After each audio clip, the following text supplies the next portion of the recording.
Geography NCERT class 8 अध्याय first संसाधन।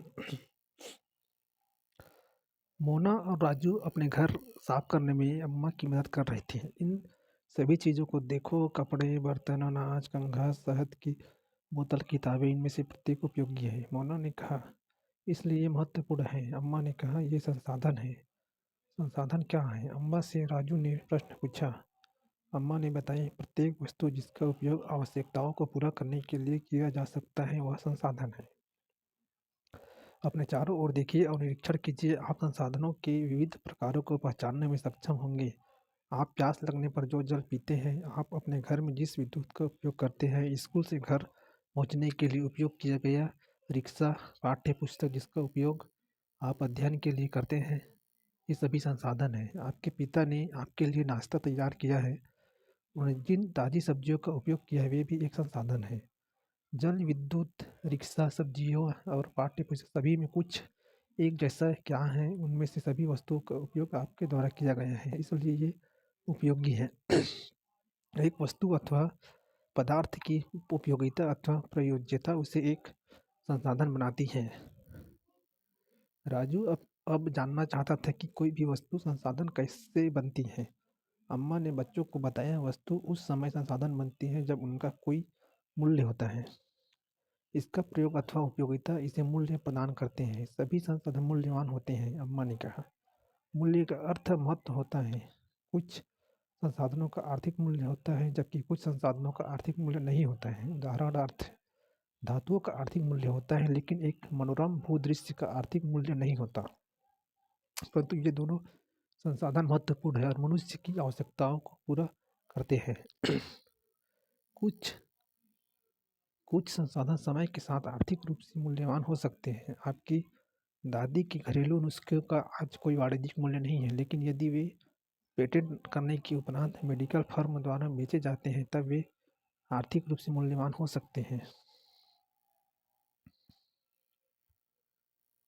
आओ कुछ करके सीखते हैं। अपने घर और अपनी कक्षा में उपयोग किए जाने वाले किन्हीं 5 संसाधनों की सूची बनाओ। घर में जैसे पानी के लिए उपयोग किया जाने वाला गिलास, बर्तन, खाने के लिए यूज करने वाले थाली, लोटा, कढ़ाई, कलछुली, इन सबको बता सकते हैं। शब्दावली पेटेंट, इसका तात्पर्य किसी विचार अथवा आविष्कार पर एकमात्र अधिकार से है।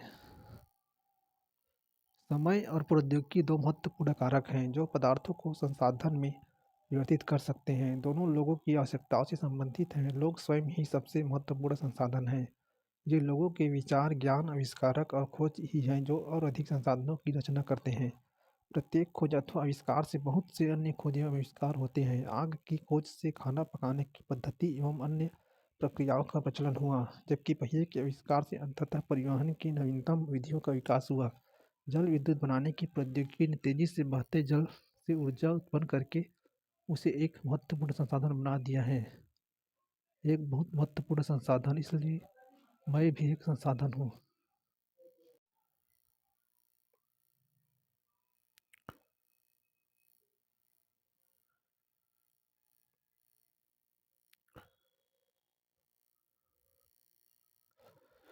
जो दोनों लोगों की आवश्यकताओं से संबंधित है। लोग स्वयं ही सबसे महत्वपूर्ण संसाधन है। ये लोगों के विचार, ज्ञान, आविष्कार और खोज की हैं जो और अधिक संसाधनों की रचना करते हैं। प्रत्येक खोज अथवा आविष्कार से बहुत से अन्य खोज एवं आविष्कार होते हैं। आग की खोज से खाना पकाने की पद्धति एवं अन्य प्रक्रियाओं का प्रचलन हुआ, जबकि पहिए के आविष्कार से अंततः परिवहन की नवीनतम विधियों का विकास हुआ।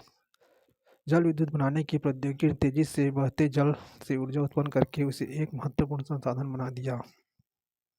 एक बहुत महत्वपूर्ण संसाधन, इसलिए मैं भी एक संसाधन हूँ।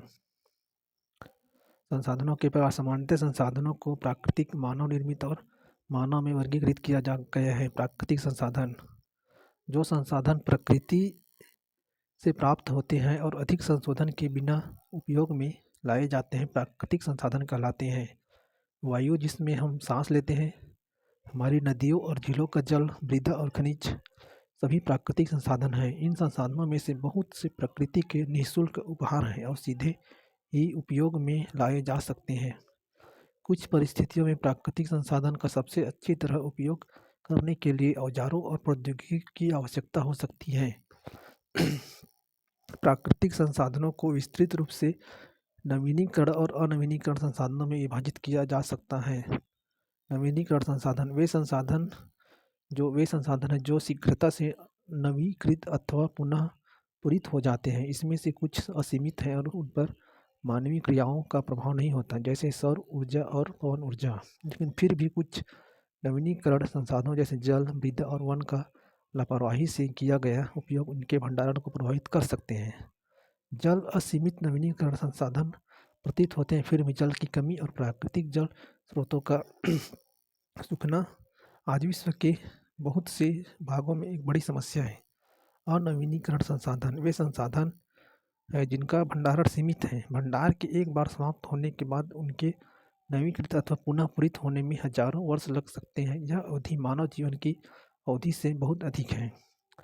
इसका मतलब नवीनीकरण वे संसाधन हैं जिसका उपयोग हम अनवरत कर सकते हैं, जो कभी समाप्त नहीं होता, जैसे पवन ऊर्जा है और सौर ऊर्जा जो सूर्य के प्रकाश से प्राप्त होते हैं, जो कि सूर्य एक अनवरत चलने वाली प्रक्रिया है। उसी प्रकार नवीनीकरण जिसकी एक बार उपयोग हो जाने के बाद जिसका एक बार दोहन करने के बाद समाप्त हो जाने के बाद उसका भंडार होने के बाद पुनः उपयोग पुनः प्राप्त होना मुश्किल हो जाता है। जैसे कोयला है, पेट्रोलियम पदार्थ है, कोयला का खनन कर देने के बाद वहाँ से दोबारा कोयला प्राप्त नहीं किया जा सकता।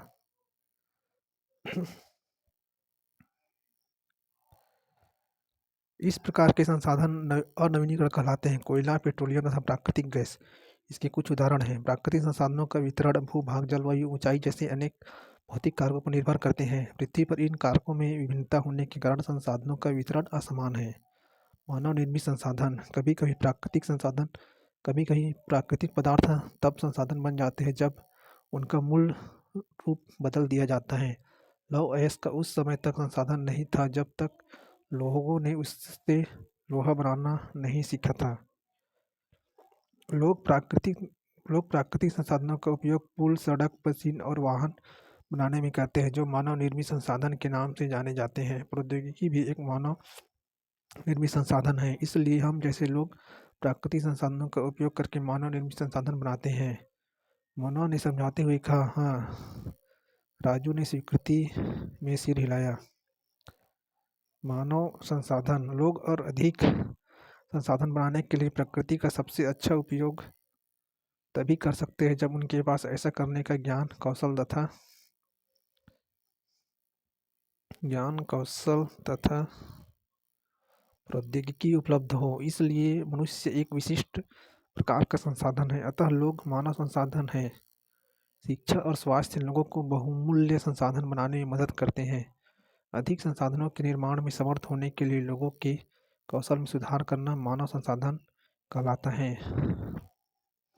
संसाधन संरक्षण मोना ने एक बार एक बुरा स्वप्न देखा। उसने देखा कि पृथ्वी पर सारा जल सूख गया है और सारे पेड़ कट गए हैं। वहाँ पर न तो छाया ही थी और न कुछ खाने पीने के लिए था। लोग परेशान हो रहे थे और चारों तरफ भोजन और छाया की तलाश में निराश घूम रहे थे। उसने अपनी माँ को सपने के बारे में बताया। उसने पूछा, अम्मा क्या यह सच में हो सकता है?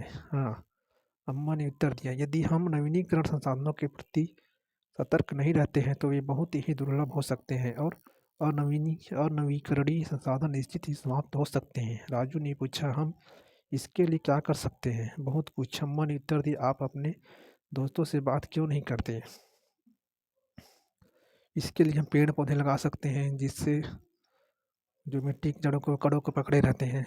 अब जिससे पेड़ पौधे बचे रहेंगे तो छाया रहेंगे, लोग ऑक्सीजन वगैरह मिलता रहेगा और पानी का भी सूखेगा नहीं। संसाधनों का सतर्कतापूर्वक उपयोग करना और उन्हें नवीकरण के लिए समय देना संसाधन संरक्षण कहलाता है। संसाधनों का उपयोग करने की आवश्यकता और भविष्य के लिए उनके संरक्षण में संतुलन बनाए रखना सतत पोषणी विकास कहलाता है। संसाधनों के संरक्षण के अनेक तरीके हैं। प्रत्येक व्यक्ति उपभोग को कम करके वस्तुओं के पुनः चक्रण और पुनः उपयोग द्वारा योगदान दे सकता है। अंततः यह एक विभिन्नता बनाता है क्योंकि सभी जीव एक दूसरे से जुड़े हैं। उस शाम बच्चा और उनके मित्रों ने पुराने समाचार पत्रों, व्यर्थ वस्तुओं, बांस की डंडियों से लिफाफे और खरीदारी के थैले बनाए। मोना ने कहा, हम इन वस्तुओं में से कुछ वस्तुएं उन परिवार को देंगे जिन्हें हम जानते हैं। मुस्तफ़ा ने कहा, अपने संसाधनों को बचाना और अपनी पृथ्वी को सजीव रखना यह एक बहुत अच्छा कार्य है। जेस्सी ने कहा, मैं बहुत ही सतर्क रहूंगा कि कागज व्यर्थ न हो। उसने स्पष्ट किया, कागज बनाने के लिए बहुत से पेड़ों को काट दिया जाता है।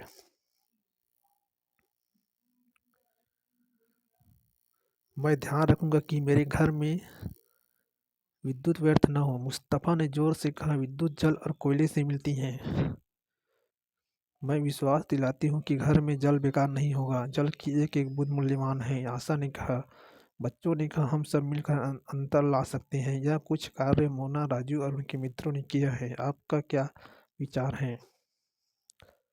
हम भी ऐसे कर सकते हैं। आप संसाधन संरक्षण में कैसे मदद करने जा रहे हैं? पेड़ पौधे लगाकर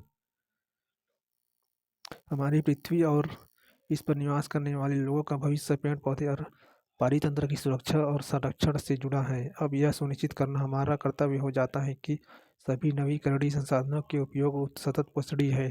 पृथ्वी पर जीवन की विविधता संरक्षित की जाए। प्राकृतिक पर्यावरणीय तंत्र की हानि को कम से कम किया जाए। सतत पोषणीय विकास के सिद्धांत। जीवन के सभी रूपों का आदर और देखभाल, मानव जीवन की गुणवत्ता को बढ़ाना, पृथ्वी की जीवन शक्ति और विविधता का संरक्षण करना, प्राकृतिक संसाधनों के ह्रास को कम से कम करना, पर्यावरण के प्रति व्यक्तिगत व्यवहार और अभ्यास में परिवर्तन, समुदाय को अपने पर्यावरण की देखभाल करने के हेतु योग्य बनाना। सतत पोषण के अर्थ है किसी भी वस्तु का हम इस तरह उपयोग करें कि वह वर्तमान में भी यूज किया जा सके और भविष्य के लिए भी संरक्षित रहे।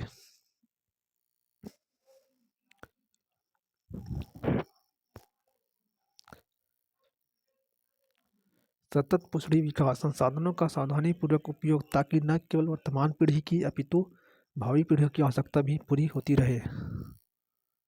ये सब दिया गया चित्र, ये सब न देख रहे बुरा बुरा। मानव संसाधन में सूखे के कारण फसलों का विनाश, क्या मैं इसका समाधान निकाल सकता हूँ? हाँ, क्यों नहीं। यह सब ज्ञान, शिक्षा और कौशल के कारण संभव हुआ कि हम इसका समाधान निकाल पाए। पढ़े एवं मनन करें। मनुष्य एक दूसरे पर निर्भर हैं।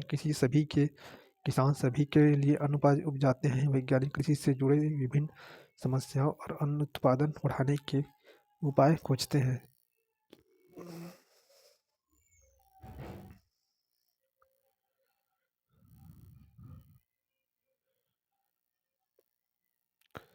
ये जो सीखो वगैरह दिया है इसको देख लेते हैं। आओ कुछ करके सीखते हैं। जैसे अपने घर और अपनी कक्षा में उपयोग किए जाने वाले किन्हीं 5 संसाधनों की सूची में इसको देख लिए। सब पेटेंट, इसको भी देख लिए थे। प्रौद्योगिकी किसी कौशल करने अथवा वस्तु बनाने में नवीनतम ज्ञान का अनुप्रयोग प्रौद्योगिकी है।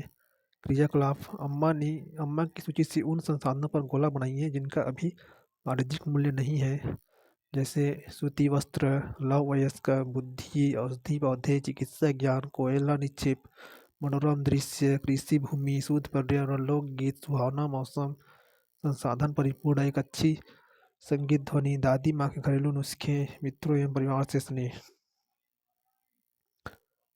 इसमें क्या बताना है? वाणिज्यिक मूल्य नहीं है, तो ये क्या है? दादी माँ घरेलू नुस्खे, एक मित्र परिवार से स्नेह, इसका घरेलू मूल्य नहीं है, बाकी तो बिकता रहता है मार्केट में।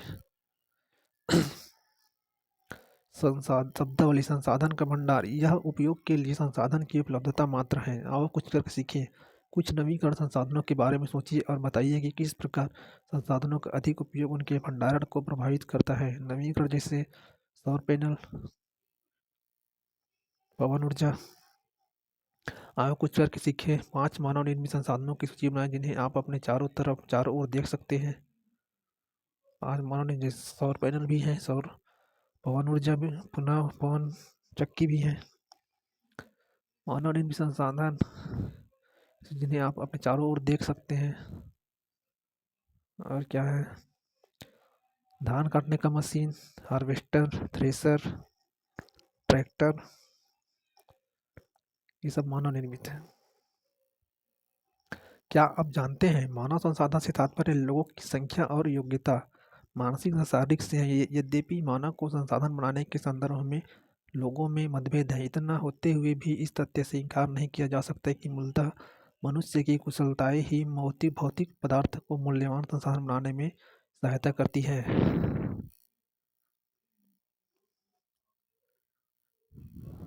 इस प्रकार कंप्लीट हुआ अभ्यास। पृथ्वी पर संसाधन असमान रूप में क्यों वितरित हैं? संसाधन संरक्षण क्या है? मानव संसाधन महत्वपूर्ण क्यों है? सतत पोषण विकास क्या है? सबका उत्तर ऊपर मिल जाएगा। सही उत्तर पर निशान लगाए। निम्नलिखित में कौन सा संसाधन को निर्धारित नहीं करता? निम्नलिखित में कौन सा मानव निर्मित संसाधन है? कैंसर उपचार की औषधियाँ। कथन पूरा कीजिए। अनवीकरण संसाधन खाली स्थान होते हैं, सीमित भंडार वाले। क्रियाकलाप रहीमन पानी राखिए, बिन पानी सब सुन, पानी गए न उबरै, मोती मानस चुन। ये कबीर के दोहे हैं। रहीमन।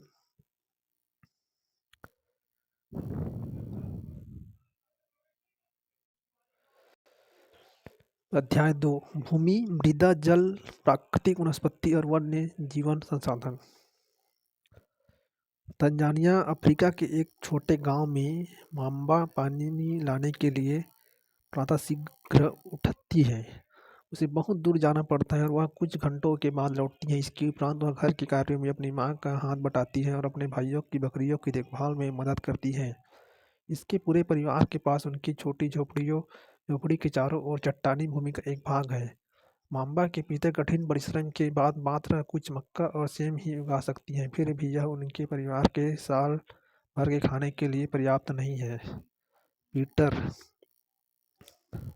न्यूजीलैंड के भेड़ पालन प्रदेश के मध्यवर्ती भाग में रहता है, जहाँ उसका परिवार ऊन प्रक्रमण करने का कारखाना चलाता है। प्रतिदिन जब पीटर स्कूल से लौटता है, वह अपने चाचा को अपनी भेड़ों की देखभाल करते हुए देखता है। उनका भेड़ों का बाड़ा कुछ दूरी पर पहाड़ियों से लगे हुए एक विस्तृत घास के मैदान पर स्थित है।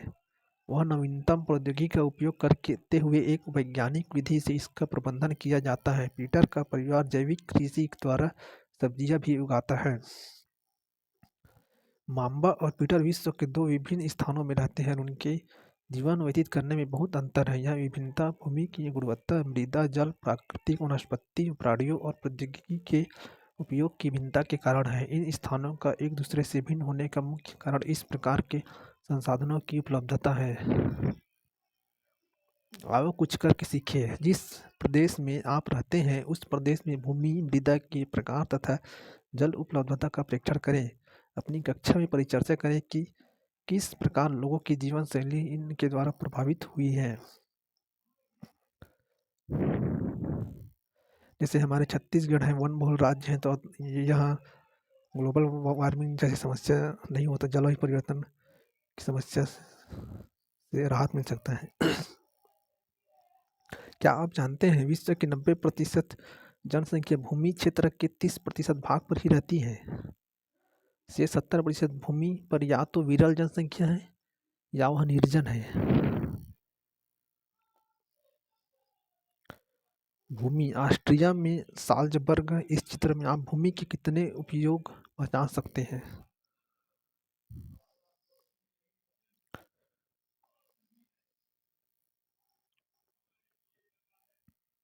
भूमि,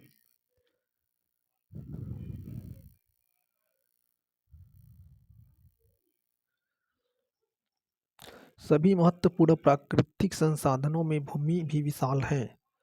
भूपृष्ठ के कुल क्षेत्रफल का लगभग 30% भाग भूमि है। यही नहीं, इस थोड़े से प्रतिशत के भी सभी भाग आवास योग्य नहीं है। मुख्यतः भूमि और जलवायु के भिन्न भिन्न लक्षणों के कारण विश्व के विभिन्न भागों में जनसंख्या का वितरण असमान पाया जाता है। उबड़ खाबड़ स्थलाकृतियाँ, पर्वतों के तीव्र ढाल, जलकांत, संभावित निम्न क्षेत्र, मरुस्थल क्षेत्र एवं मरुस्थल क्षेत्र एवं सघन वन क्षेत्र सामान्यतः विरल अथवा निर्जन है। उर्वर मैदानों और नदी घाटियों में कृषि के लिए उपयुक्त भूमि उपलब्ध है, इसलिए ये स्थान विश्व के सघन बसे क्षेत्र हैं। भूमि का उपयोग विभिन्न कार्यों के लिए किया जाता है, जैसे कृषि, वानिकी, खनन, सड़कों और उद्योगों की स्थापना। साधारणतः इससे भूमि उपयोग कहते हैं। क्या आप माम्बा और पीटर के परिवारों के भूमि उपयोग के विभिन्न तरीकों की सूची बना सकते हैं? भूमि का उपयोग भौतिक कारकों द्वारा निर्धारित किया जाता है, जैसे स्थलाकृति, मृदा, जलवायु, खनिज और जल की उपलब्धता। मानवीय कारक जैसे जनसंख्या और प्रौद्योगिकी भी भूमि उपयोग प्रतिरूप के महत्वपूर्ण निर्धारक हैं। स्वामित्व के आधार पर भूमि को निजी भूमि और सामुदायिक भूमि में बांटा जा सकता है। निजी भूमि व्यक्तियों के स्वामित्व में होते हैं, जबकि सामुदायिक भूमि समुदाय के स्वामित्व में होते हैं। सामान्य रूप से इसका उपयोग समुदाय से संबंधित व्यक्तियों के लिए किया जाता है, जैसे चारा, फलों, नट या औषधीय बूटियों को एकत्रित करना। इस सामुदायिक भूमि को साझा संपत्ति संसाधन भी कहते हैं। जनसंख्या और उनकी मांग सदैव बढ़ती रहती है, लेकिन भूमि की उपलब्धता सीमित है। स्थान के अनुसार भूमि की गुणवत्ता में अंतर होता है। लोगों ने सामुदायिक भूमि पर व्यापारिक क्षेत्र बनाने, नगरीय क्षेत्रों में घर बनाने और ग्रामीण क्षेत्रों में कृषि योग्य भूमि का विस्तार करने के लिए अनधिकृत हस्तक्षेप करना शुरू कर दिया है। आज भूमि उपयोग प्रतिरूप में व्यापक परिवर्तन हमारे समाज में सांस्कृतिक परिवर्तनों को दर्शाते हैं। वर्तमान में कृषि और निर्माण संबंधी गतिविधियों के प्रसार के कारण निम्नीकरण, भूस्खलन, मृदा अपरदन, मरुस्थल पर्यावरण के लिए प्रमुख खतरा है। कौन कौन से हैं? भूस्खलन, मृदा अपरदन, मरुस्थलीकरण, निम्नीकरण। आओ कुछ करके सीखे। अपने घर पड़ोस में कुछ बुजुर्ग व्यक्तियों से बात करें और पिछले कुछ वर्षों में हुए भूमि उपयोग परिवर्तन के विषय में सूचना एकत्रित कीजिए। प्राप्त जानकारी को अपनी कक्षा के सूचना पटल पर प्रदर्शित कीजिए।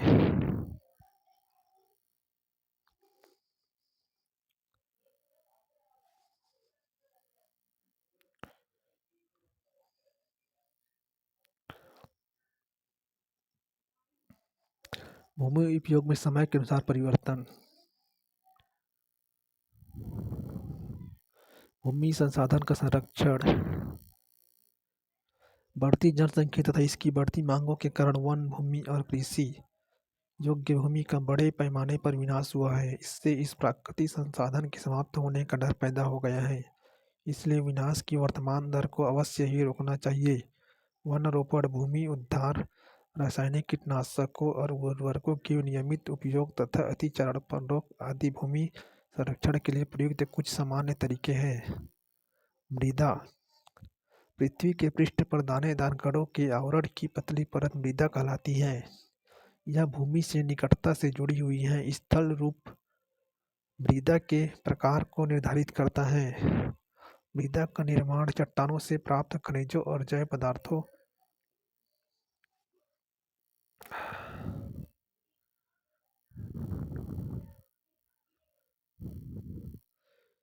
पदार्थों तथा भूमि पर पाए जाने वाले खनिजों से होता है। यह अपक्षय की प्रक्रिया के माध्यम से बनती है। खनिज और जैव पदार्थों का सही मिश्रण मृदा को उपजाऊ बनाता है।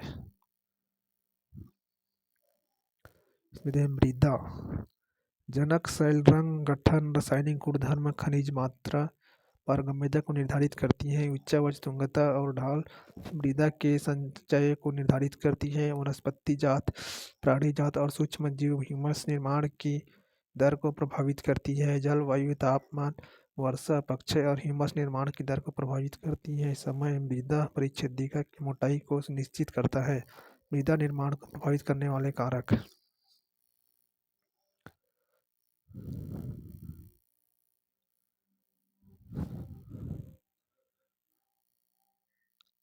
मृदा निर्माण के कारक। मृदा निर्माण के मुख्य कारक जन, शैल का स्वरूप और जलवायविक कारक है। मृदा निर्माण के अन्य कारक स्थलाकृति, जैव पदार्थों की भूमिका और मृदा निर्माण की संगठन में लगा समय है अलग अलग स्थानों में भिन्न भिन्न है। मृदा का निम्नीकरण और संरक्षण। मृदा अपरदन और छिड़ता। मृदा अपरदन और छिड़ता मुख्य संसाधन के लिए दो मुख्य खतरे हैं। मानवीय और प्राकृतिक दोनों ही कारकों से मृदाओं का निम्नीकरण हो सकता है। मृदा के निम्नीकरण में सहायक कारक वनोन्मूलन, अतिचारण, रासायनिक उर्वरकों और कीटनाशकों का अत्यधिक उपयोग, वर्षा दोहन, भूस्खलन और बाढ़ है। मृदा संरक्षण की कुछ विधियां निम्न हैं। मल्च बनाना।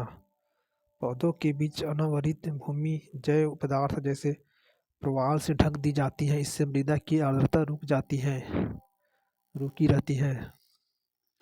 जैसे वेदिका फार्मा, इसी को सीढ़ी नुमा खेती भी कहा जाता है। समुच्चरित जुताई, रक्षक मेखला। वेदिका फार्मा चौड़े समतल सोपान अथवा वेदिका तीव्र ढालों पर बनाए जाते हैं ताकि सपाट सतह समतल उगाने के लिए उपलब्ध हो जाए। इनसे पृष्ठीय प्रवाह और मृदा अपरदन कम होता है। समुच्चरिकी जुताई एक पहाड़ी ढाल पर समुच्चय रेखाओं के समानांतर जुताई ढालों से नीचे बहते जल के लिए एक प्राकृतिक अवरोध का निर्माण करती है। रक्षक मेखलाएं तटीय प्रदेशों और शुष्क प्रदेशों में पवन गति रोकने के लिए वृक्ष कतारों में लगाए जाते हैं ताकि मृदा आवरण को बचाया जा सके। समुच्चरित रेखा रोधिकाएं। समुच्चर रेखाओं पर रोधिकाएं बनाने के लिए पत्थरों घास मृदा का उपयोग किया जाता है। रोधिकाओं के सामने जल एकत्र करने के लिए खाइयां बनाई जाती है। चट्टान या बांध, यह जल के प्रवाह को कम करने के लिए बनाए जाते हैं। यह नालियों की रक्षा करती है और मृदा क्षति को रोकते हैं। बीज की फसल उगाना। वर्षा दोहन से मृदा को सुरक्षित रखने के लिए अलग अलग समय पर भिन्न भिन्न फसलें एकांतर कतारों में उगाई जाती हैं। क्रियाकलाप। एक ही आकार की अ और ब दो ट्रे लीजिए। इन ट्रे के अंत में 6 छेद बनाइए और इन्हें बराबर मात्रा में मृदा से भरिए। ट्रे की मृदा को खाली छोड़ दीजिए जबकि ब ट्रे में गेहूं अथवा चावल के दाने लगाइए। बाद में ब ट्रे के दाने उगकर कुछ ऊंचे हो जाते हैं। अब दोनों ट्रे को ऐसे रखिए कि वे एक ढाल पर हो। दोनों ट्रे में बराबर ऊंचाई से एक ओर से मग से जल डालते हैं। दोनों ट्रे के छिद्रों से निकलने वाली पंकिल जल को दो अलग अलग डिब्बों में एकत्रित करें और तुलना करें कि प्रत्येक ट्रे से कितनी मृदा बह गई है। पहले वाले ट्रे में ज़्यादा मृदा बहेगा क्योंकि इसमें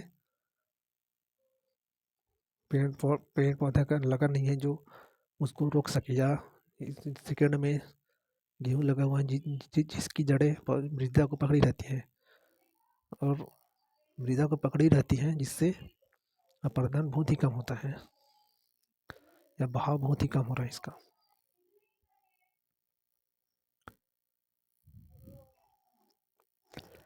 भारत में जलोढ़, काली, लाल, लैटेराइट, मरुस्थलीय और पर्वतीय प्रकार की मृदाएं हो सकती हैं। विभिन्न प्रकार की मृदाओं की एक मुट्ठी एकत्रित कीजिए और निरीक्षण कीजिए वे किस प्रकार एक दूसरे से भिन्न हैं। हमारे छत्तीसगढ़ में लाल पीली मिट्टी, लाल लैटेराइट मिट्टी, लाल मरुस्थलीय मिट्टी, इस प्रकार की मिट्टियाँ पाई जाती हैं।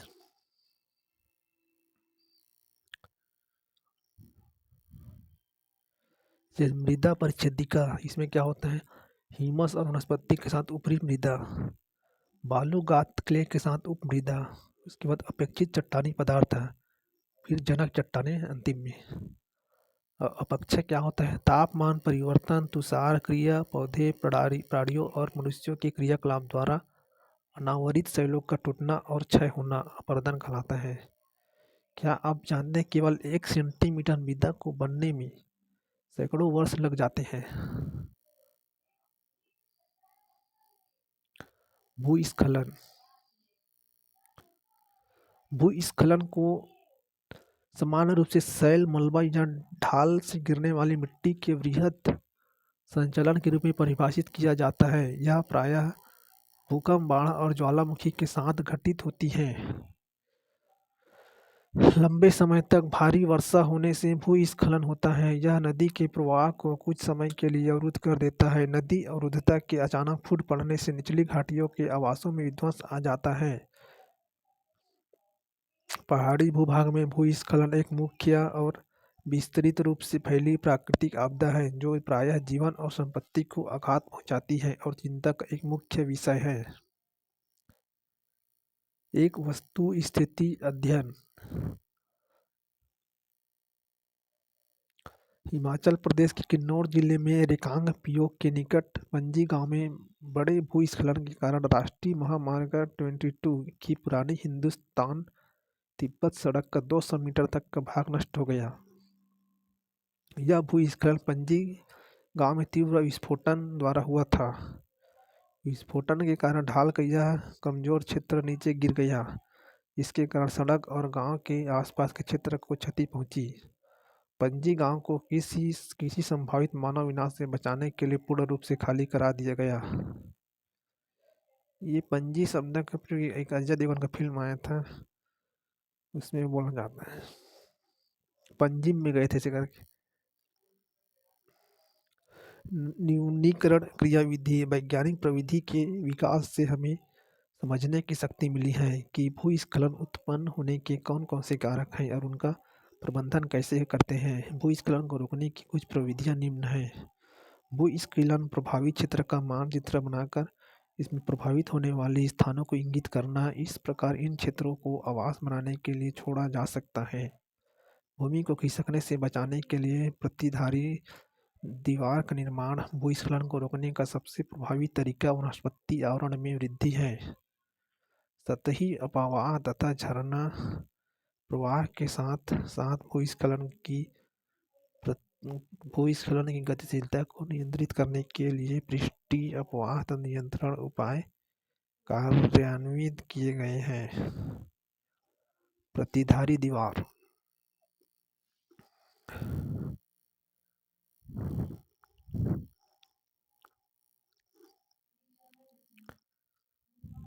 अब आगे है जल। क्या आप जानते हैं वर्ष 1975 में मानव उपयोग के लिए जल की खपत 3850 घन किलोमीटर प्रति वर्ष थी, जो वर्ष 2000 में बढ़कर 6000 घन किलोमीटर प्रति वर्ष से अधिक हो गई है।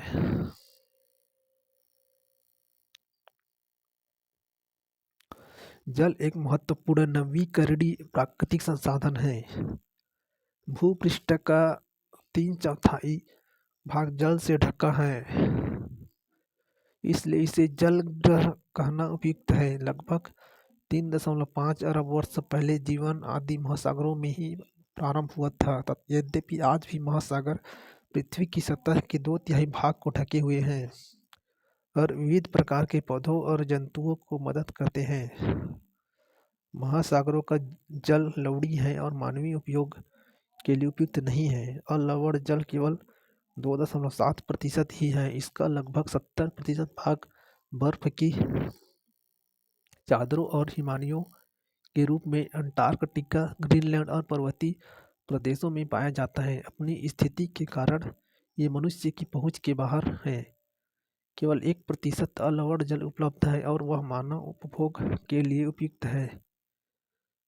यह भौम जल नदियों और झीलों में पृष्ठीय जल के रूप में तथा वायुमंडल में जल वाष्प के रूप में पाया जाता है।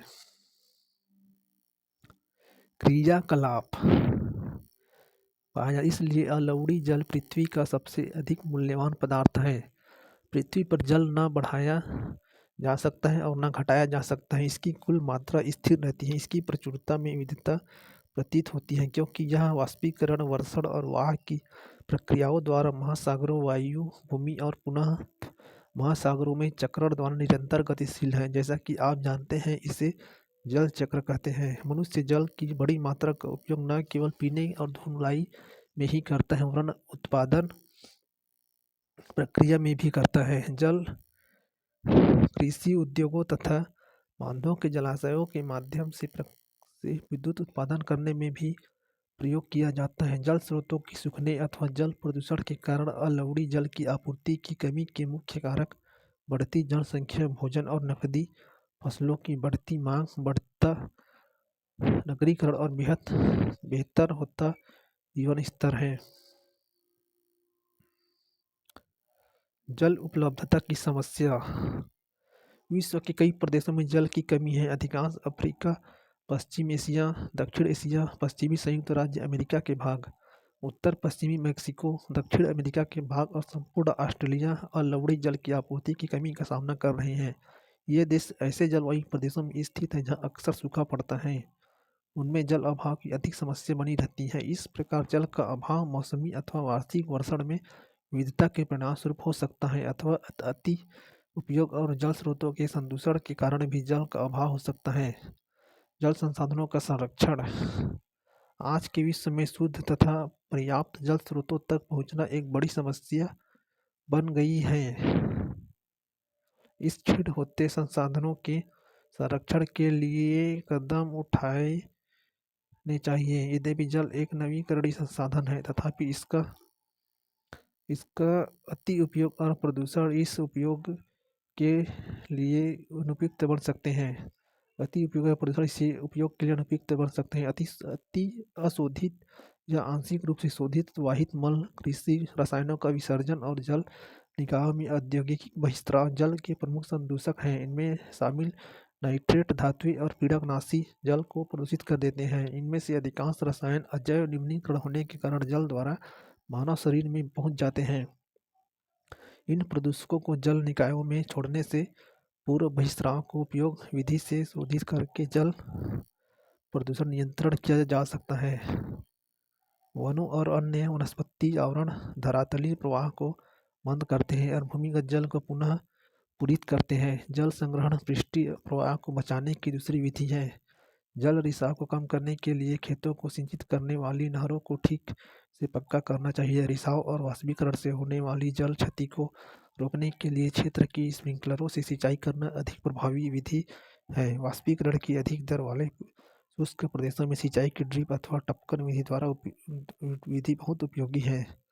सिंचाई की इन विधियों को अपनाकर बहुमूल्य जल संसाधन को संरक्षित किया जा सकता है।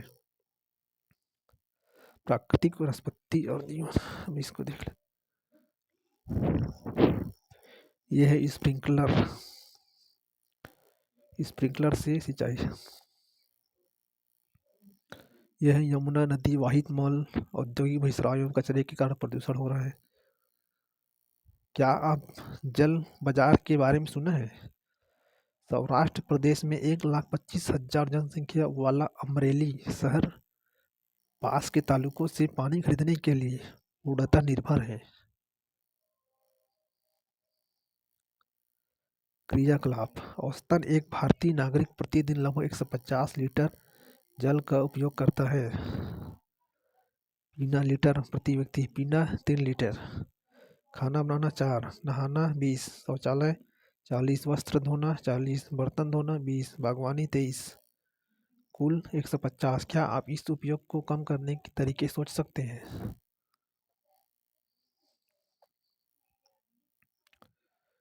हाँ, सोच सकते हैं, जैसे वस्त्र धोना है, बर्तन धोना है, शौचालय करना है, बागवानी करना है। इन सोर्सों के लिए जो गंदला पानी है उसका यूज कर सकते हैं।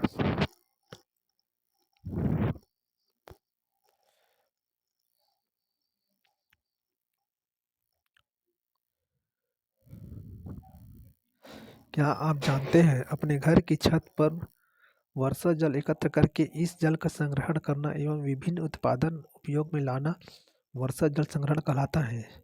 औसतन 2 घंटे की वर्षा का एक दौर 8,000 लीटर जल बचाने के लिए काफी है।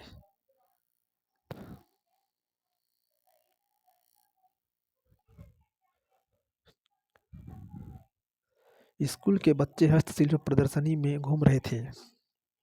प्राकृतिक वनस्पति और वन्य जीवन। प्रदर्शनी की वस्तुएं देश के भिन्न भिन्न भागों से एकत्रित की गई थी। मोना ने एक थैला हाथ में उठाया और उत्साह से कहा, यह एक सुंदर हैंड बैग है। अध्यापिका ने कहा, हाँ, यह जूट से बना है। क्या आप उन टोकरियों, दीप, छत्रों और कुर्सियों को देखते हैं? वे बेंत और बांस की बनी हैं। भारत की पूर्वी और उत्तर पूर्वी आर्द्र प्रदेशों में बांस प्रचुर मात्रा में पैदा किया जाता है। जेस्सी रेशमी स्कार्फ देखकर उत्साहित थी। यह खूबसूरत स्कार्फ देखकर अध्यापिका ने स्पष्ट किया कि रेशम कीट फाल्कों से प्राप्त किया जाता है, जो शहतूत के पेड़ों पर पाले जाते हैं। बच्चे समझ गए कि पौधे हमें अनेक विभिन्न उत्पाद प्रदान करते हैं, जिनका उपयोग हम अपने दैनिक जीवन में करते हैं। यह रेशम कीट प्राकृतिक वनस्पति और वन्य जीवन केवल स्थलमंडल, जलमंडल और वायुमंडल के बीच जुड़े एक संकरे क्षेत्र में ही पाए जाते हैं, जिसे हम जैवमंडल कहते हैं। स्थलमंडल, जैवमंडल, वायुमंडल की एक संकरे क्षेत्र को जैवमंडल कहते हैं। जैवमंडल में सभी जीवित जातियां जीवित रहने के लिए एक दूसरे से परस्पर संबंधित है और निर्भर रहती है। इस जीवन आधारित तंत्र को पारितंत्र कहते हैं। वनस्पति और वन्य जीवन बहुत बहुमूल्य संसाधन है। पौधे हमें इमारती लकड़ी देते हैं और प्राणियों को आश्रय देते हैं। ऑक्सीजन उत्पन्न करते हैं, जिसमें हम सांस लेते हैं। फसलों को उगाने के लिए आवश्यक मृदा की सुरक्षा करते हैं। रक्षक मेखला के रूप में कार्य करते हैं। भूमिगत जल के संग्रह में सहायता करते हैं। हमें फल, लेटेक्स, तारपीन का तेल, गोंद, औषधि पौधे और कागज प्रदान करते हैं, जो आपके अध्ययन के लिए अत्यधिक आवश्यक हैं। पौधों के असंख्य उपयोग हैं, उनमें आप कुछ और जोड़ सकते हैं। वन्य जीवन के अंतर्गत जंतु, पक्षी, कीट एवं जलीय जीव रूप आते हैं। उनसे हमें दूध, मांस, खाल और ऊन प्राप्त होती है। कीट जैसे मधुमक्खी हमें शहद देते हैं, फूलों के परागण में मदद करते हैं और पारितंत्र में अपघटक के रूप में एक महत्वपूर्ण भूमिका निभाते हैं। चिड़िया अपने भोजन के लिए कीटों पर निर्भर है और अपघटकों के रूप में कार्य करते हैं। गिद्ध मृत जीव जंतुओं को खाने के कारण एक अपमार्जक है और पर्यावरण का एक महत्वपूर्ण शोधक समझा जाता है। इसलिए प्राणी चाहे बड़े हो अथवा छोटे, सभी पारितंत्र के संतुलन को बनाए रखने के लिए अनिवार्य है। यह है गिद्ध। यह है ब्रह्मा कमल, एक औषधीय बूटी। रेशम कीट इसको देखे थे। यह किलकिला या किंग फिशर, इसे किंग फिशर या पहाड़ी मैना भी कहा जाता है। क्या आप जानते हैं भारतीय उपमहाद्वीप में जिन पशुओं का उपचार डिक्लोफिनेक, एस्प्रिन अथवा इबुप्रोफेन जैसे पीड़ानाशक से किया जाता था, उनके अपमार्जन उपरांत गिद्ध किडनी खराब होने से मर रहे थे। पशुओं पर इन औषधियों के उपयोग करने पर प्रतिबंध लगाने के प्रयास किए जा रहे हैं तथा आरक्षित स्थान पर गिद्ध के प्रजनन के प्रयास किए जा रहे हैं। मतलब पशु जब बीमार हो जाते हैं तो उसके लिए जो दवाई के रूप में डिक्लोफिनेक है, एस्प्रिन का प्रयोग करते थे, और जो दवाई लगाए हुए पशु की अगर मृत्यु हो जाता था तो उसको चील खा जाते थे, इससे उसका जो अपमार्जक रूप में लगा हुआ है वो चील की किडनी को खराब कर देता है और चील का मृत्यु हो जाता था।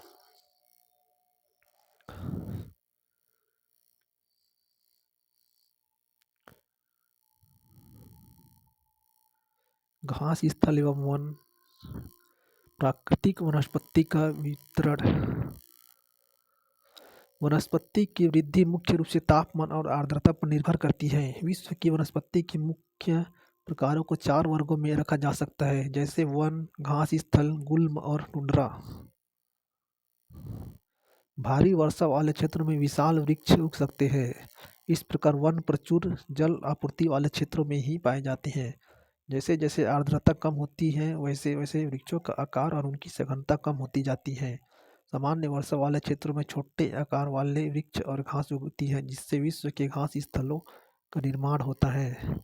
कम वर्षा वाले शुष्क प्रदेशों में कंटीली झाड़ियाँ एवं गुल्म उगते हैं, जैसे राजस्थान। इस प्रकार के क्षेत्रों में पौधों की जड़ें गहरी होती हैं। वाष्पोत्सर्जन से होने वाली आर्द्रता की हानि को घटाने के लिए इन पेड़ों की पत्तियां कांटेदार और मोमी सतही वाली होती है। शीत ध्रुवीय प्रदेशों की टुंड्रा वनस्पति में मांस और लाइकेन सम्मिलित है। टुंड्रा जहाँ 6 महीने दिन और 6 महीने रात होता है। पिछले 2 शताब्दियों में विश्व में जितने लोग थे इस समय उनसे कहीं अधिक लोग हैं। बढ़ती जनसंख्या के पोषण के लिए फसलों को उगाने के लिए वनों के विशाल क्षेत्रों से वृक्ष काट दिए गए हैं। विश्व भर में वनों का आवरण तेजी से समाप्त हो रहे हैं। इस बहुमूल्य संसाधनों के संरक्षण की तुरंत आवश्यकता है। वनों में अजगर। स्कूल में छात्रों द्वारा वनों पर बनाया गया कोलाज।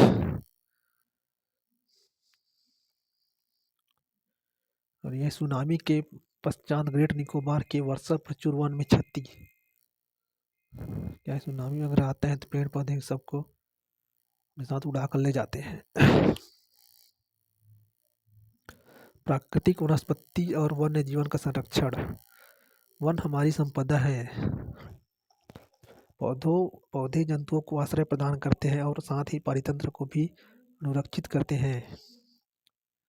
जलवायु में परिवर्तन और मानव हस्तक्षेप के कारण पौधों और जंतुओं के प्राकृतिक आवास नष्ट हो सकते हैं। बहुत सी जातियां असुरक्षित अथवा संकटापन्न हैं और कुछ लुप्त होने के कगार पर हैं। वनोन्मूलन, मृदा अपरदन, निर्माण कार्य, दावानल और भूस्खलन में से कुछ मानव और प्राकृतिक कारक हैं जो मिलकर इन महत्वपूर्ण प्राकृतिक संसाधनों के लुप्त होने की प्रक्रिया को बढ़ावा देते हैं। आज की मुख्य चिंताओं में से एक अनधिकार शिकार करने की संख्या का बढ़ना है, जिससे कुछ खास प्रजातियों की संख्या में तेजी से कमी आई है।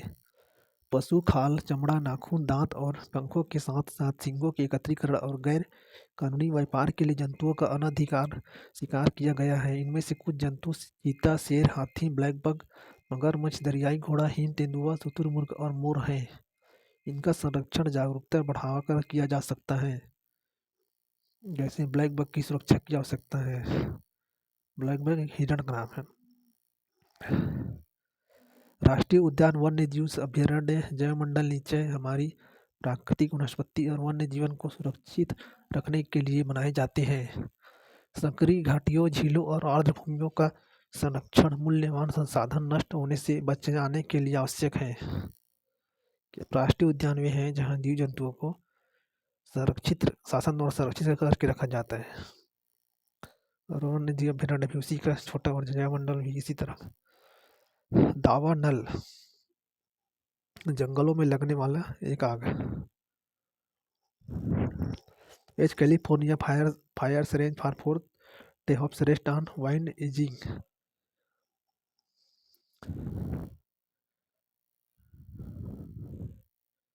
H California fires day of rest, दावानल मतलब अग्नि। कैलिफोर्निया ब्रेथेस कीजिए, एच फायर टेम्ड। समाचारों को पढ़िए और ज्ञात कीजिए यह अग्नि कैसे प्रारंभ हुई। अधिक जानकारी। दावानल प्राणी जात और वनस्पति जात के संपूर्ण क्षेत्र के लिए एक खतरा है। दावानल मुख्य रूप से 3 कारणों से घटित होते हैं। पहले, तड़ी झंझा के कारण प्राकृतिक अग्नि का लगना।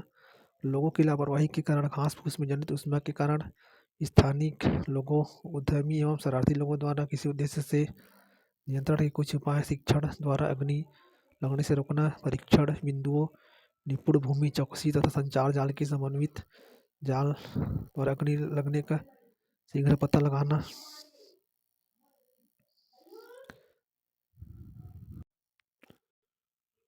यदि प्रजातियों की सापेक्ष संख्या को भंग न किया जाए तो पर्यावरण में संतुलन बना रहता है। विश्व के अनेक भागों में मनुष्य ने अपने क्रियाकलापों से अनेक प्रजातियों के प्राकृतिक आवासों में उथल पुथल कर दी है। अनेक पक्षियों और जीव जंतुओं के अंधाधुंध शिकार के कारण या तो वे विलुप्त हो गए हैं या विलुप्त होने के कगार पर हैं। प्रादेशिक और सामुदायिक स्तर पर जागरूकता कार्यक्रमों जैसे सामाजिक वानिकी वन महोत्सव को प्रोत्साहित करना चाहिए। स्कूलों के बच्चों को पक्षी देखने, प्राकृतिक कैंपों में जाने के लिए प्रोत्साहित करना चाहिए ताकि वे विविध जातियों के निवास का अवलोकन कर सकें। राष्ट्रीय उद्यान वर्तमान और भविष्य की पीढ़ियों के लिए एक या एक से अधिक पारितंत्रों की पारिस्थितिक एकता की रक्षा के लिए नामांकित किया गया प्राकृतिक क्षेत्र है। छत्तीसगढ़ 3 राष्ट्रीय उद्यान है, इंद्रावती, गुरु घासीदास और एक और है। बहुत से देश पक्षियों और पशुओं को मारने और उनके व्यापक करने के लिए विरुद्ध है। भारत में शेरों, चीतों, हिरणों, भारतीय सारंग और मोर को मारना अवैध है। इसके लिए CITES की स्थापना की गई है।